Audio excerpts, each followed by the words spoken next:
আজ আন্তর্জাতিক অপরাধ ট্রাইব্যুনালে চানখারপুল এলাকায় 5ই আগস্ট 6 জনকে হত্যা করার যে মামলা, সেই মামলায় আমি সাক্ষী হিসেবে হাজির হয়েছিলাম এবং জুলাই গণঅভ্যুত্থানের যে সূত্রপাত কোটা সংস্কার আন্দোলন থেকে শুরু করে পুরো আন্দোলনের ধারা বর্ণনা দিয়েছি। কিভাবে এই আন্দোলন শান্তিপূর্ণ একটা আন্দোলন থেকে বিনা উস্কানিতে সরকারের হামলায়, ছাত্রলীগের এবং আওয়ামী লীগের হামলায় সরকার বিরোধী আন্দোলনের রূপ নিল এবং এই আন্দোলনের গুরুত্বপূর্ণ যেই বাকগুলো এবং কমপ্লিট শাটডাউন ঘোষণা, কমপ্লিট শাটডাউনের পর ইন্টারনেট ব্ল্যাকআউট, আমাদেরকে গুম করে নিয়ে রাখা হলো এবং পরবর্তীতে আন্দোলন প্রত্যাহার করার জন্য নানাভাবে চাপ প্রয়োগ করা হলো। আপনারা সবাই দেখেছেন কিভাবে ডিবিতে আমাদের 6 সমন্বয়ককে তুলে নিয়ে যাওয়া হলো এবং 6 দিন আটক করে রাখা হলো। জোরপূর্বক আমাদের থেকে যেই তাদের লিখিত বক্তব্যে স্বাক্ষর এবং সেটা পাঠ করিয়ে গণমাধ্যমের মাধ্যমে সারা দেশে প্রচার করা হলো আন্দোলন প্রত্যাহার করার কথা বলে।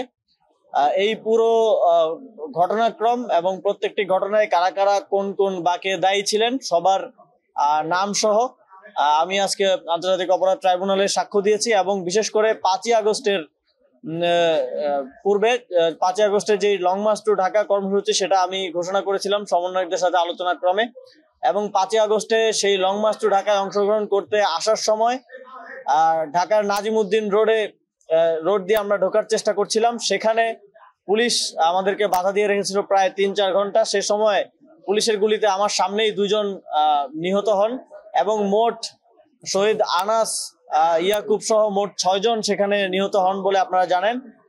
সেই ঘটনার আমি যেই যা দেখেছি তা সাক্ষ্য প্রদান করেছি মাননীয় ট্রাইব্যুনালকে এবং আমার সাক্ষ্যর গ্রহণের প্রক্রিয়া চলমান আছে। আগামী সপ্তাহে একই দিনে আবার আমি পরবর্তী অংশটা এই মামলায় এই 6 জনের যে হত্যাকাণ্ড চানখারপুল এলাকায়, এর জন্য আমি তৎকালীন প্রধানমন্ত্রী শেখ হাসিনা এবং তৎকালীন আইন শৃঙ্খলার দায়িত্বে থাকা স্বরাষ্ট্রমন্ত্রী হাজরুজ্জামান খান কামাল, ডিএমপি কমিশনার হাবিবুর রহমান সহ সারা দেশে যেই হত্যাযজ্ঞ হয়েছে সেটার জন্য সকল কমান্ডিং অথরিটি, আওয়ামী লীগের বিভিন্ন পর্যায়ের নেতৃবৃন্দ এবং পুলিশের যারা সরাসরি গুলি চালিয়েছিল তাদেরকে দায়ী করছে। ডিবিতে থাকা অবস্থায় এবং ডিবিতে যাওয়ার আগে যখন গুম থাকা অবস্থায় আমাদেরকে গোয়েন্দা সংস্থার পক্ষ থেকে যারাই আমাদের সাথে কথা বলেছে সবাই নানাভাবে এই নিয়ে এটা বলেছে যে আপনাদেরকে হত্যা করার নির্দেশনা দেওয়া হয়েছে, আপনাদেরকে যাতে আর দেখা না যায় লিডারশিপে সেটার নির্দেশনা আমাদেরকে দেওয়া হয়েছে, কিন্তু আমরা দয়া দেখাচ্ছি, আপনাদেরকে করছি না, আপনারা আমাদের সাথে সহযোগিতা করেন, আন্দোলনটা প্রত্যাহার করেন। নির্দেশনা ছিল সরাসরি প্রধানমন্ত্রী, তৎকালীন প্রধানমন্ত্রী শেখ হাসিনার পক্ষ থেকে।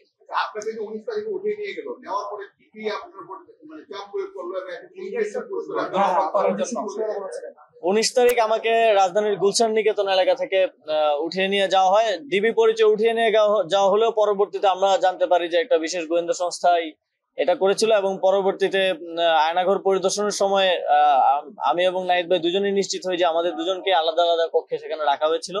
সেখানে আমাকে প্রথমত একটা ভিডিও বার্তা দেওয়ার জন্য চাপ প্রয়োগ করা হয় আন্দোলন প্রত্যাহার পূর্বক, সেটা দিতে সে সময় রাজি না হয় পরবর্তীতে আমাকে ইনজেকশন পুশ করে অজ্ঞান করে রাখা হয়। পরবর্তীতে যখন গণস্বাস্থ্য নগর হাসপাতালে আমি ব্লাড টেস্ট করি তখন ডাক্তাররা নিশ্চিত করেন যে প্যাথিডিন পুশ করা হয়েছিল এবং সে সময়টা অজ্ঞান করে রাখা হয়েছিল। পরবর্তীতে 24 তারিখ আমাকে সেখান থেকে ছেড়ে দেওয়া হয়। আপনারা জানেন তারপরে ঘটনা আমি গণস্বাস্থ্য নগর হাসপাতালে চিকিৎসা নিতে পড়তে হয়েছে। 18 তারিখ থেকেই সেতু ভবন সহ বিভিন্ন স্থাপনায় আগুন লাগিয়ে সেই আগুন লাগানোর দায় আন্দোলনকারীদের উপর চাপিয়ে দেওয়া হয়েছে, চাপিয়ে দেওয়ার চেষ্টা করা হয়েছে, আপনারা সেটা দেখেছেন। এবং তখনকার সময়ও তখনকার তথ্যমন্ত্রী মানে আইসিটি মিনিস্টার যে ছিলেন তিনিও সেটা বলেছেন।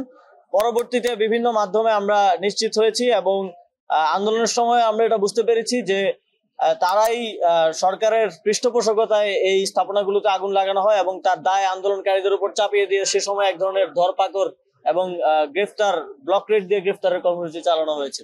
জি অবশ্যই এটি একটি মাইল ফলক ঘটনা। আপনারা জানেন যে আইসিটি ট্রাইব্যুনাল সহ গুম কমিশন এই বিষয়গুলো নিয়ে কাজ করছিল এবং নানা পদে গত 1 বছরও তারা বাধার শিকার হয়েছে।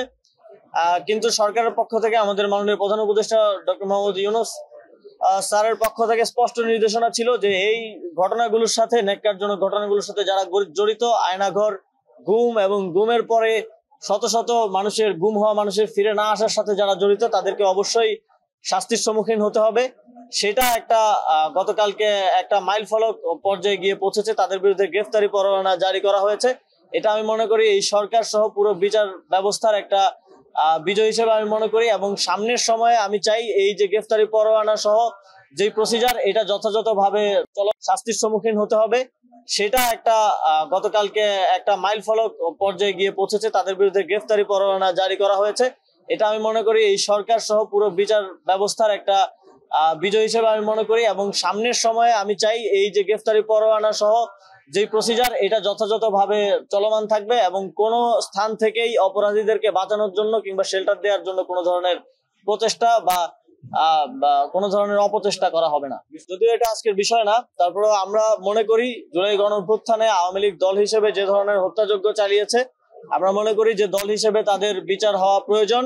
এবং একই সাথে আপনারা জানেন যে অনেকেই আওয়ামী লীগের সময়ের সুবিধাভোগী যারা আছেন তারা নানাভাবে আওয়ামী লীগকে আবার রিইনস্টেট করার এক ধরনের অপচেষ্টা বা ষড়যন্ত্র করে থাকেন। কিন্তু বাংলাদেশের জনগণ এই ১.৫ সহস্রাধিক মানুষের মৃত্যুর পর, প্রায় ৩০,০০০ মানুষের আহত হওয়ার পর, অঙ্গ প্রত্যঙ্গ হারানোর পর বাংলাদেশের জনগণ কোনোভাবেই এর জন্য দায়ী দলকে বাংলাদেশে আবার পুনর্বাসন করতে দেবে না। এবং সেই লড়াই যদি আবার করতে হয় আমাদেরকে, আমরা আবার সেটার জন্য প্রস্তুত আছি।